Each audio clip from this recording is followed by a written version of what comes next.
We're live on Facebook. We're live on Periscope. We're live on my YouTube. We had to use my YouTube because you have to have a certain level of followers, and Breaking Bad doesn't have that level yet. So we're live on a few places. Breaking Bread. Damn, I always say Breaking Bad. I always do that. You been getting your kids' names. And I never watched that show either. Me either. You haven't? You got to watch one of the best shows ever. You cooking? I've literally watched like one piece of one episode. I've never watched it. I tried to get into the first episode, and I watched about 15 minutes, and I was like, it's nice. It's like the white. Stuff. It's like the white wire. It's like the white people's wire. But it's dope though. So South Baltimore wire.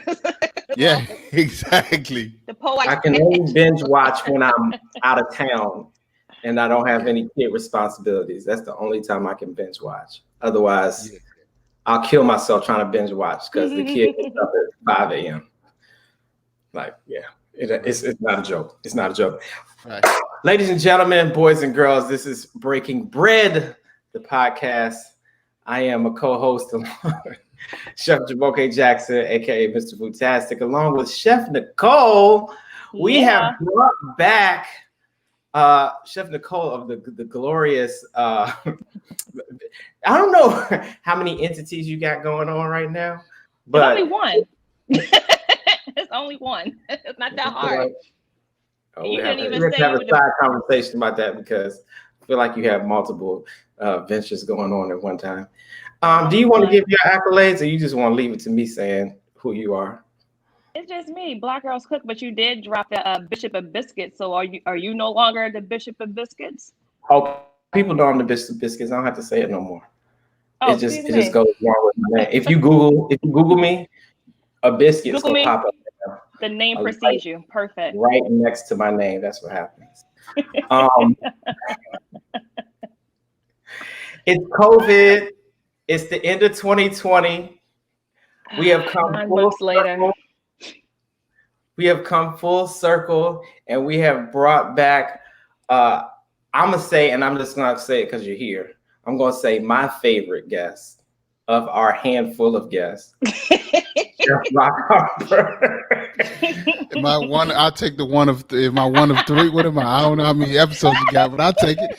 One of one, man. Yo, you blame COVID. Even if we had 100 in the tank, I'm telling you, ain't no conversation like a conversation with Roc Harper.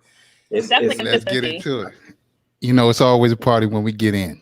When we get in, we're separated. We're in various states, but we are connected over the Al Gore's internet, and we are going to have a conversation right now. Just make sure nobody has Teddy Riley internet tonight. Yo, I plugged up too. Yeah, we're not going to overproduce this like Teddy Riley. We're not going to overproduce this. Like I got no background singers. Like no background singers. I don't know if Madison's going to try to get in the back and do some oh yeah, some hyping. Yeah. That was epic, though. He changed the game, though. He changed the verses. Right. Yo, he really brought it to life with that. That one. He went viral. Yeah, he went off viral. The wrong things, but he went viral. But he went viral. I applaud him for his effort. Like his wife said, hey, you can't knock a man for trying. Like he was trying. Oh, his wife got into it. His wife was defending him, boy. Listen, Teddy Riley's a legend, man. He's from VA, so you know he's legend. He can do no wrong on our side over here, man. All right, really quickly before we get into the format of this particular interview, I want to say really quickly that this episode is not sponsored by Hennessy. It is not sponsored by Hennessy, which is why I'm showing you this bottle. If you're Black, please stop drinking Hennessy. All it tastes is like motor oil with a little bit of vanilla extract in it. So please make a switch for the new year. You survived 2020. You deserve a whole lot better. Hennessy, come at me. I'm ready. Not the motor oil. Keep you with going. A little hint of vanilla. With a little hint of vanilla. That's all it tastes like. I don't get it. I get the history behind it, I do. But Lord Jesus, please stop with the Hennessy. Stop treating it What's like your cognac? anything but. All the above. Anything but all the above, man. I think I'm more irritated with Hennessy being on and it's not that good. Like everybody drinks it and it's not that good.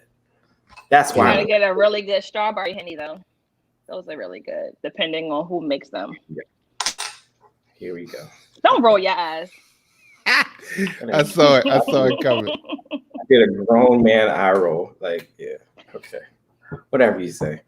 So our format, what we tried to do is we went to Roc's first interview.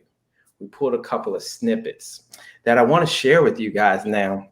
And we're going to get Roc to bring full forward what he was saying. Look at his face. He's like, oh, if man. If he wants to change anything that he said, or if he just wants to double down on what he said. So I'm going to go full screen. We're going to go off of this format if I can.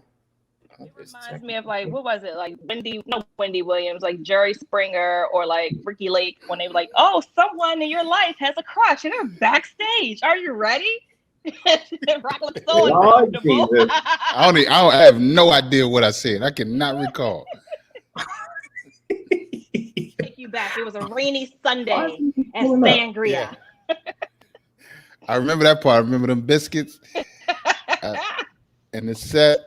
And dropping gems. Yeah. Oh, Jesus. Hold on one second. Why we got technical?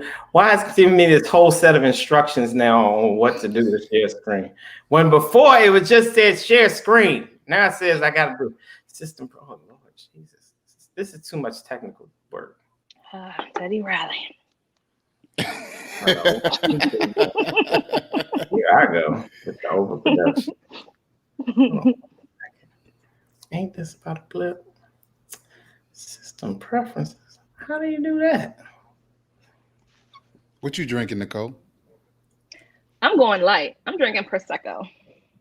Okay. I have a whole selection of other stuff over here, but I'm not in the mood for no Crown or Bullet. That's a during the week drink. Huh? That's a during the week drink. I said it's 5 o'clock and I haven't ate yet. I've been just working. It's grant season. He says grant season. Grant writing season, yes. That's been my life the last couple of days. But while I wait for this video to come up, how have you been? I've been good. All of your accomplishments, you've been making it happen. I've been seeing people at the beginning of the pandemic talking about, oh, what am I going to do? Am I working in a restaurant? They're trying to figure out life. But pre-COVID, they were celebrity chefs and they doing this and they doing that. And then now they like, I'm home. I need money. But you, on the other hand, listen, woo, you got popping. Well, I'm trying to grind like everybody else. Like you say, it's grant writing season. I'm writing menus. You know, we in the fourth quarter. We got a couple of weeks left. So yeah, it's just it's been a tough year for everybody, and I'm right there with it. It's just my best friend said to me the other day, he said, "You gonna barbecue or mildew?" And I said, "Huh? What'd you say?" He said, he said barbecue or mildew, and he's not even a cook. He said, "You gonna cook something or you gonna sit there and collect dust?" So that's just the mantra. It's just like every day, we being assaulted. It's a tough year, but it's just what you're gonna do. So yeah, so I just been trying to barbecue, cook a little fried chicken, change the world, But not too much. I think that's where everybody is at right now. I think 2020. I know one of the things we had discussed the last time we chatted, that's not part of the clip we about to show you, but you weren't with that whole 2020 vision thing. I think for the most part, most people really got a chance to reflect on themselves. They got time to sit still and figure out stuff and think and analyze their next steps. So how do you feel about that? Like, were the things you're doing now, was that something that you were already preparing to do, or did 2020 happen? You're like, you know what? I'm gonna just do it at this point. So what year did we talk? Was this year or last year? It was last year. It was like last year, October. October. Yeah. the end of the year. So the restaurant curation of a restaurant was not something that me. Well, I'm sorry. Last year, actually, I was engaged with a restaurant. I think it was coming. The deal was coming apart around October.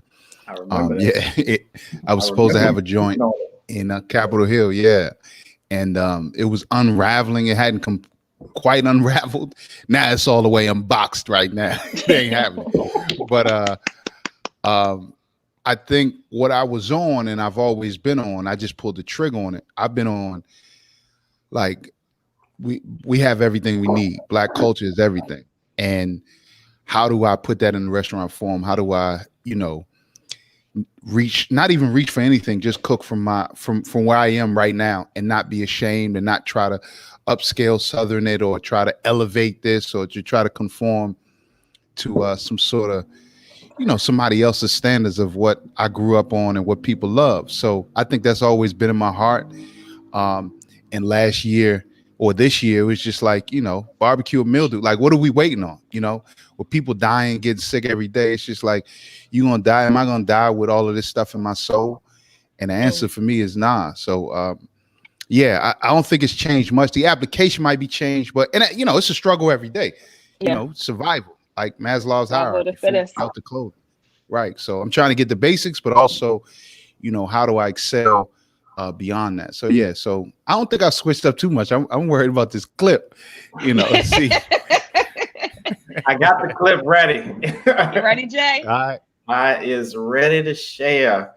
All right, so here's the first clip, and then you can give us some of your feedback on this after watching this first clip. I know I'm great at some things, but I know what's at my core. I love people. Food has been an opportunity for me to connect with people, to entertain people. Facts. And that was a reckoning for me. I had to understand, like, why are you doing this, Rob? Because my why ain't tied up in no Michelin stars or reviews in a post or anything like that. And that took some. So the moment you start with your why, you're in a better position. You can. Mr. Harper. Yeah. The why. The why. So that's So I think 2020 and the pandemic is really. I'm all the way on that, right? Look, I said this the other day and I deleted this video. Like, there's nobody. I mean, when I say nobody, I love both of y'all, but nobody can cook fried chicken better than me. Like I said, unless you got to be a certain criteria to even be in the running, right? It's just like Michael Jordan ain't picking up. He ain't gonna play one-on-one with LeVar Ball. You know what I mean? Like, you got to be a GOAT level to play with Jordan, right? I said unless you 75. I'm sorry. No, 68 years old. You got a lace apron.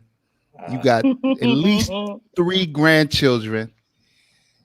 And a cast iron skillet. If you don't meet those criteria, you can't. Like, I'm not gonna play you. You know what I mean? So that's just run that back.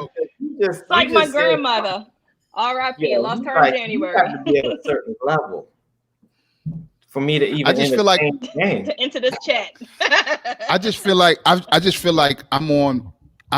Black grandmas is on GOAT status, and I feel like I've achieved the entry point to Black grandma level. I study fried chicken so hard, and I'm really passionate about it. You know what I mean? And I know that's a big thing to say. It's gonna make a lot of people upset. It is. So here's a point to that, as a reference to that clip.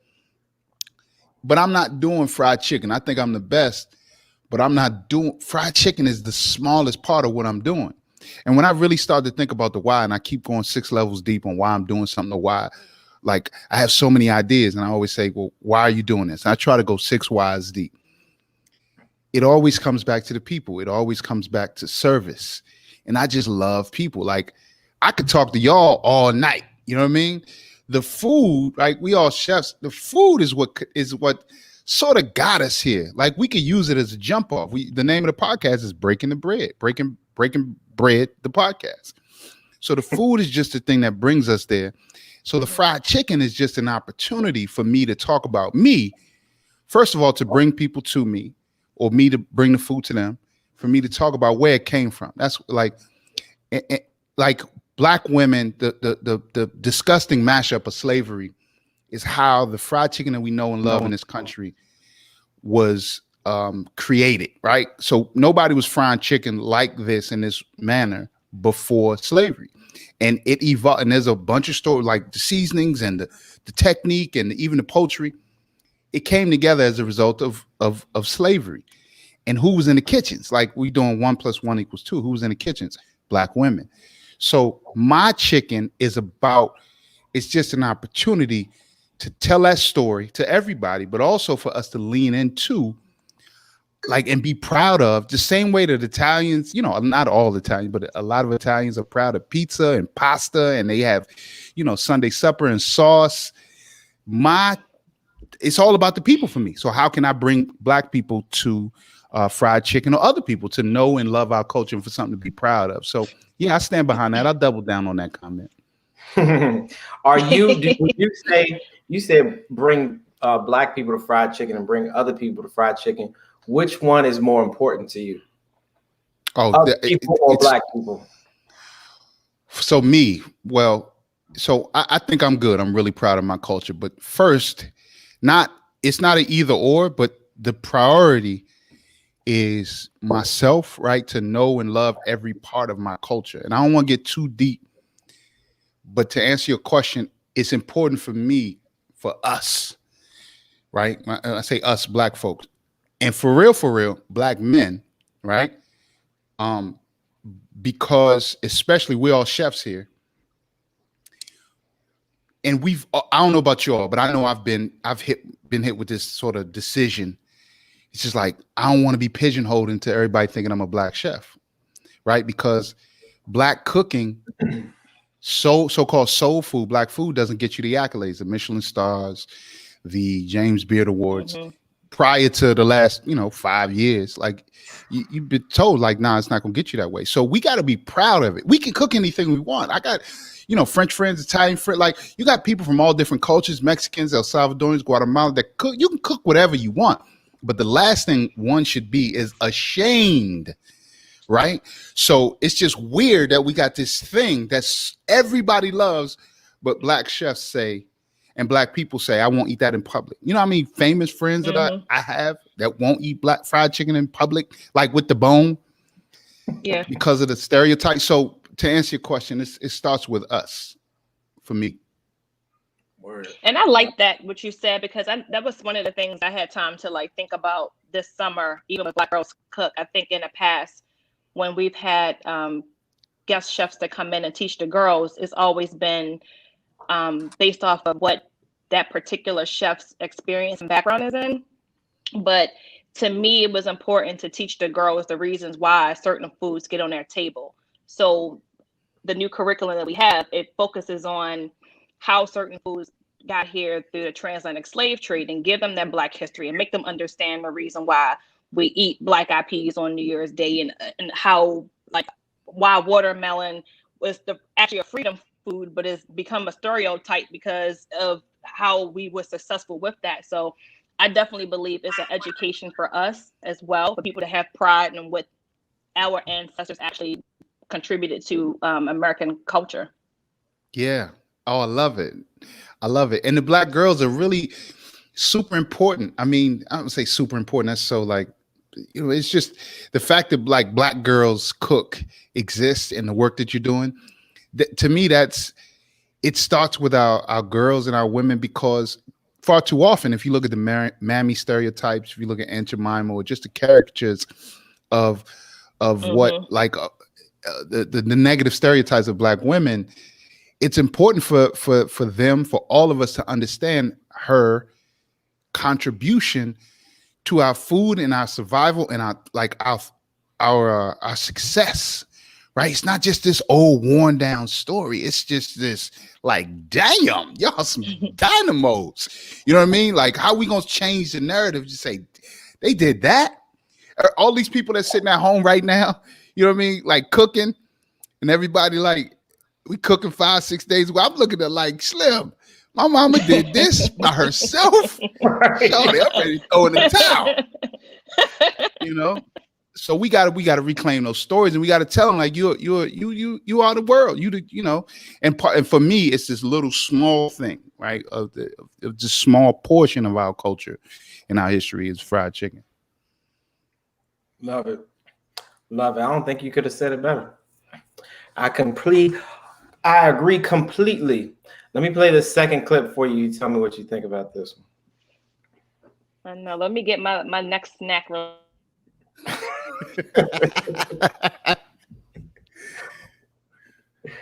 we go. It was about a mile and a half away. I walked. It's beautiful. I'm gonna smoke this J. Go to the store. I'm eating super healthy. I'm gonna get some burritos, these balls, like bullshit, and just what I'm saying, do some stuff I ain't doing. Right. So I'm out back. I'm smoking the J. I'm feeling good. I'm smoking like I'm this 95. And ain't nobody passing. That's myself. I feel myself getting high. Full circle. So let me put the J out. rotation. I put the J out. I go in the kitchen and I stand on the counter. I put my hands on the counter and I say, okay, you high. So I start hearing my thoughts. Big extra. Right. I'm doing that. And I literally was stuck in that position for no less, I think, about 90 minutes. It was like 30 seconds. I don't know what. No, I was by myself. It was 30 seconds. I sat on that couch. I was like, I'm high as shit. I would never smoke again. I never went and got any snacks. So that's a perfect segue, because when we first did this, it was 2019. COVID didn't know any business yet. How you feel now? How do I feel about what? What you mean? As far as that statement and now and living through a pandemic, have you changed your mind? Oh nah, I ain't touching that weed. No, no, ma'am. Listen. I ain't trying to be stuck. It just don't hit me right. I don't care about, and I know everybody's smoking now. nah, I'm staying away. As a matter of fact, I've gone the opposite direction. Like I've been sober for a little bit, but definitely, I don't know what's gonna get me back in the tree game. But listen, I'm looking at that, remembering that moment where I'm just like this.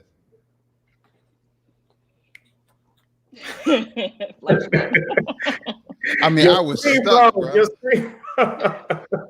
Oh, my screen. Nah, that rock froze. Oh man, no. So no, I'm out of the cannabis game. Out completely. I think completely. I think a bigger, better question is how, particularly this year, because everybody had to deal with their certain levels of stresses and strains and uncomfortable situations. People died, lost jobs, like all the things. Like lots of loss. Lots of loss. How do you deal with the stress of life? Like life, career, family, however you want to answer that. How do you deal with it? I wish so. I think there's a couple of ways to deal with it. It's really been hard, and as hard as I think it is for me, it's much harder for a lot of people. I think awareness is a big thing, right? It's like when I talked to you, Jay, in I forget what month we were talking, March, April. A lot of people go getters like pivot. Pivot was probably the most used word this year. But I think that one, you have to come to an awareness of what's happening, or what's, there's a lot of chefs in particular who are really stuck on doing shit the old way. And you have to come to an awareness that certain parts of our culture, especially our business, is done. Right. So I think the first thing is, is a lot of, so coming to an awareness is the first part. And then, coming to an awareness and then accepting it. Right. So that's the other part. You might know that the world is crashing around you. Relationships are ending. People are dying. But it's acceptance. You have to say, accept.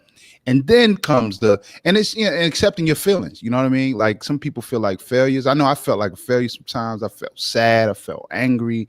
I've been, I've had deep moments of despair. Like I've gone through the whole range of emotions, denial too. But I just have to, certain things, like it's not just one thing. It's not just everything. You know, it could be a slow day in sales. It could be, oh, I got a new restaurant, and oh, I have to I have to move. You know what I mean? But the moment you accept what is, you don't have to agree with it. It doesn't mean that you agree with the decisions. Then you can start to shift. And I think, you know, a big part of my summer and fall that really helped me was therapy, man. And really just talking to somebody that's a professional and knows how to really be a sounding board. Coaching too, on a business end. You know, shouts to my man Gideon Coleman and my therapist Eleanor.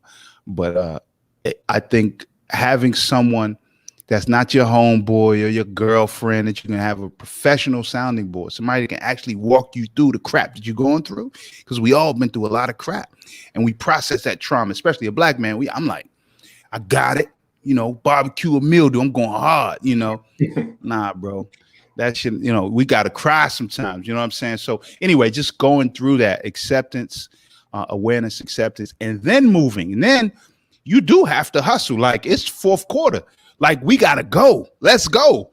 You know what I mean? Speaking of black women, like, when I had to move my restaurant, that had me twisted for a couple. The therapist said, you got 24 hours. She said, yeah, I know how you feel. You got 24 hours. You got 24 hours. Then you got to get to work. Right. And that's it. That's a hustler's mentality. It's like, you might have 30 minutes, but okay, I'm gonna let you go ahead and cry. But when you come back, you got to get to work. So that's sort of been my process, but it's different for everybody, you know? Right. Yeah. I get it. I like it. That whole processing thing, I think people get stuck on how to process, like how best to navigate your emotions. Like, how do you process emotions? Like, because that affects your communication with people, however you processing it. And it affects how you communicate with people. And when you can't control or deliver your communication properly, that messes up your whole shit, all of it. Your personal life, your work life. You can't.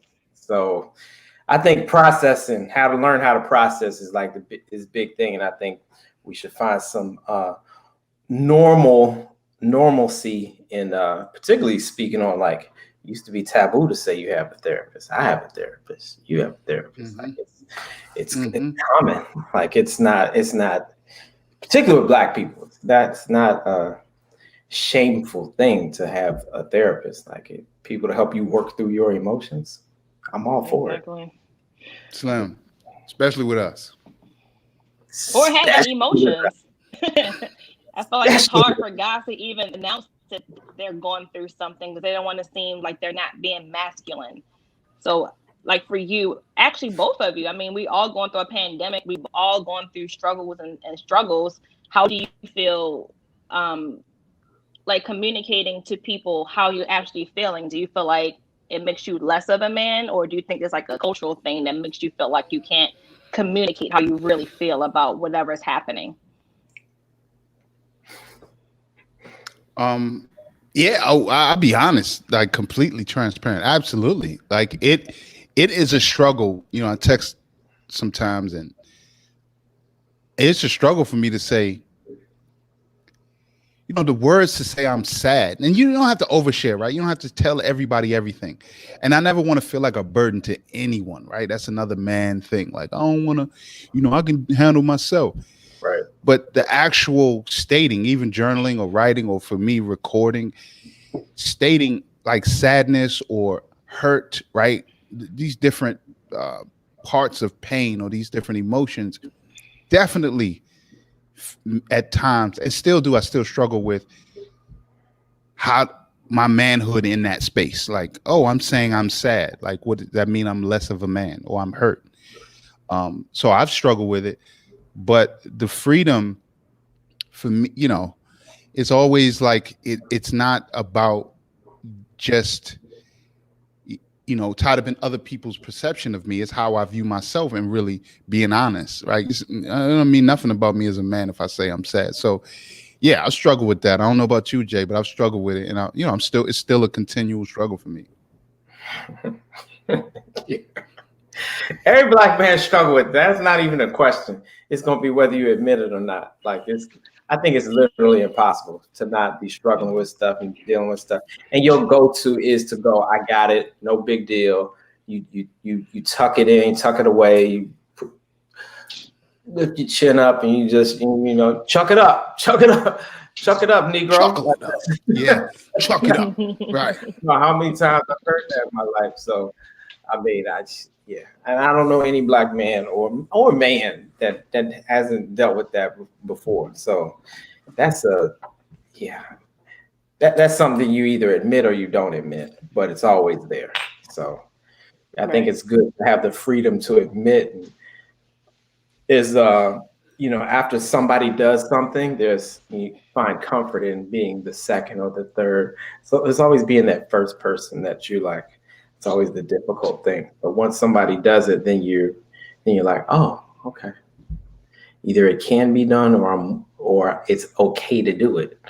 Like one or two. So make it normal. Yeah. What one of the things that like I try to do with my sons is, so as a chef and as a man, we try to fix things, right? All women are like, yes, right?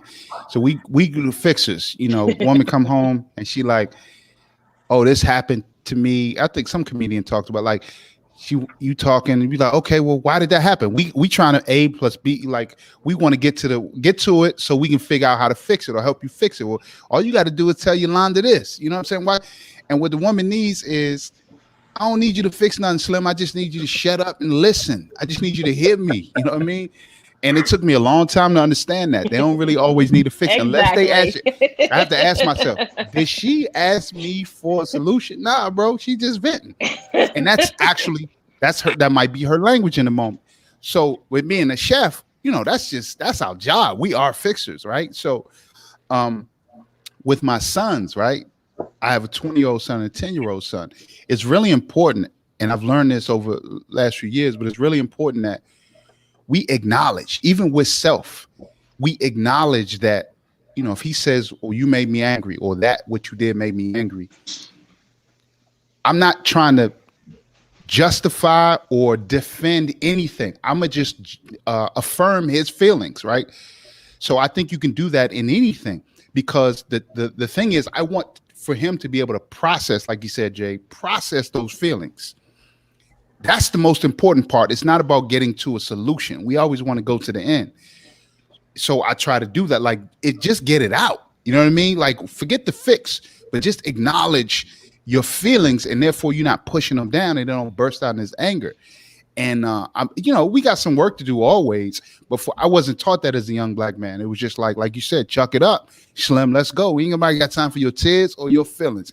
Get back to work. You know what I mean? Like in personal life and at work. So trying to provide that example is really important. Facts. I think we need to do more of that in 2021. Speaking of 2021, I know you have relaunched. For dating this, you've relaunched Queen Mother. I always say Queen Mother. That's okay.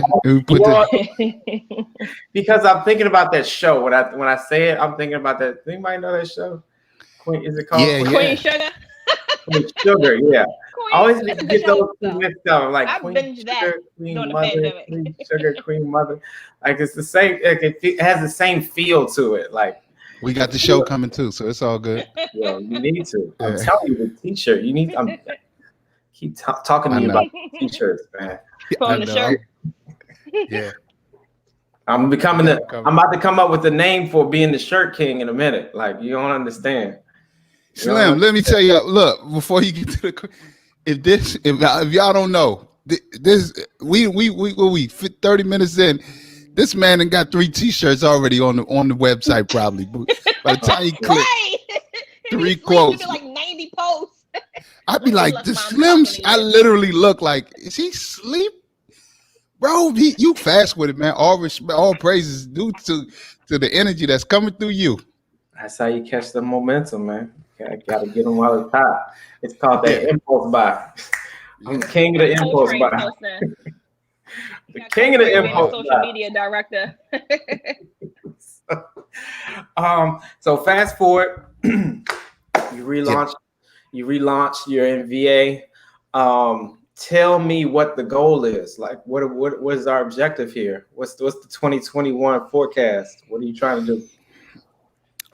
It's always serving smiles, building communities, and helping people, right? So that's our goal, right? I'm stumbling here because I have a million ideas of what I want to do, but the goal is always to use fried chicken as a tool to, feed people. That's at the end of the day.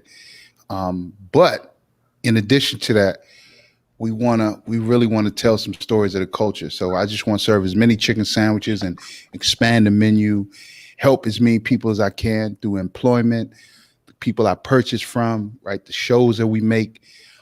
That's always my goal, man. Whenever I get a new opportunity, I'm always figuring, how can I connect? How can I use what I've been given to help someone else, right? Maya Angelou said it: when you get, give. When you learn, teach. So that's kind of a running mantra for me. So Queen Mothers, man, I'm just trying to, we got a lot of competition here in the DMV. You know what I mean? We got some people, we got some people that's moving a lot of units now, and I'm just trying to make my way up the ladder. You know what I mean? Be known as the best fried chicken in the area. I feel it. I can vouch for it. I got there pretty early. I'm gonna come for round 2 because I need to verify that it wasn't the location that did it. Yeah. It was the man, not the location. Oh. So I'm gonna come for round. We got some extra to confirm, but it's something like Chef Pharrell, Roc behind the chicken. like Pharrell said, it's something in the water, man. So the fact that the chicken is on this side of the bridge now, I love DC. That DC's been my whole career, but the fact that we cooking on this side of the bridge, man, it's something in the water, Slim. It might be even better. I'm trying to tell you. It's something over about that bridge. Yeah, that Potomac River water. Now we get out the Potomac. We a little far. We in the Rappahannock River. The Potomac got too many bodies in it, especially 45th leaving. They done dumped a couple bodies in the Potomac. Probably do. Just have tunnel vision, you won't see it. So in looking Right. at the last time we had a conversation, you were talking a lot about like your mentees and providing mentorship and having those conversations with your mentees, talking about they want to be like you, be on TV, and they want to take it to the next level. And now COVID has happened. So how has those conversations between you and your mentees shifted a lot during this time? I think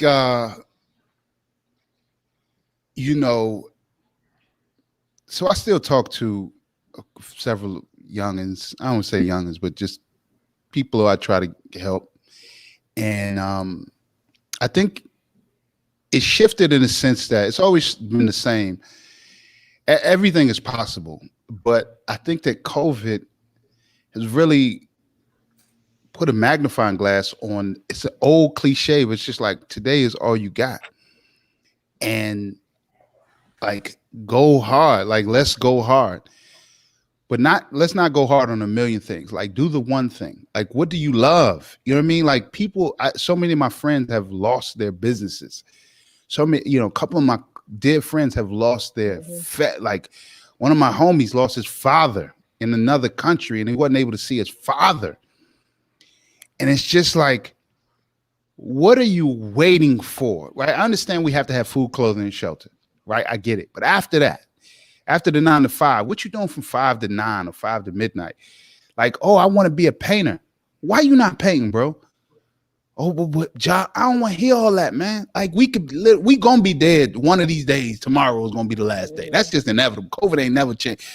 So the thing to the mentees is like, listen, find a way to do what you love to do, so you can say that thing that God put in you. It got out. You know what I'm saying? I don't know if you're gonna get rich. That ain't the goal.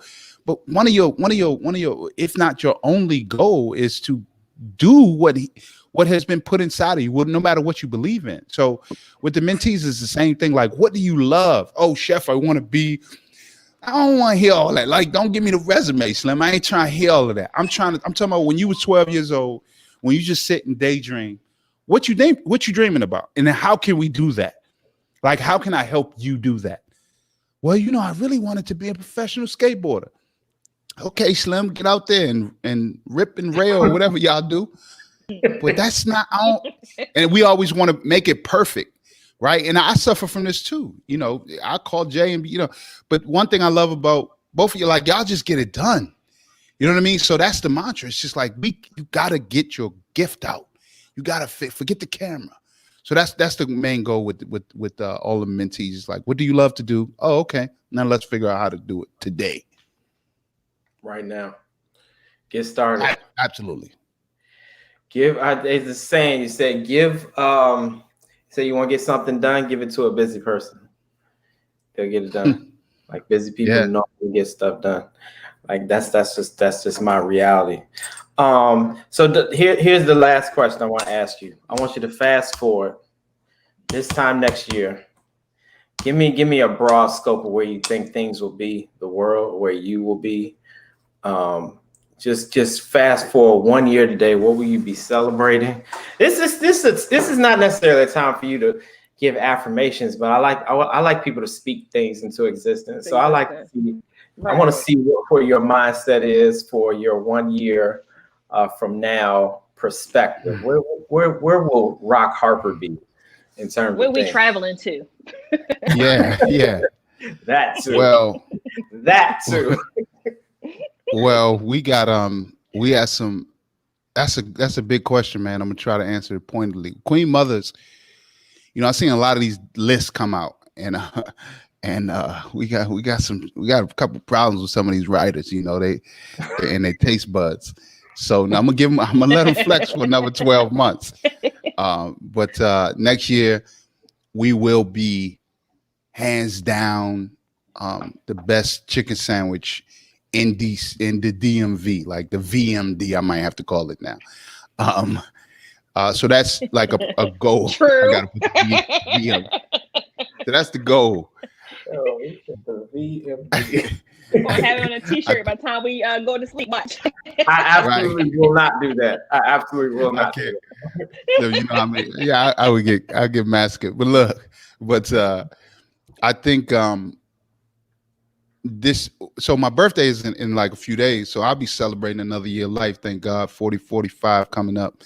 And I think that we will realize that restaurants as we know them, I think we're going to learn that in the next few months, but we'll really have a grasp on restaurants as we know them will be reimagined, or the way we serve food to people, right? And our skills, how we use it, will be completely different than anything we've ever thought of, right? So we have a bunch of hungry people. We got a bunch of children at home.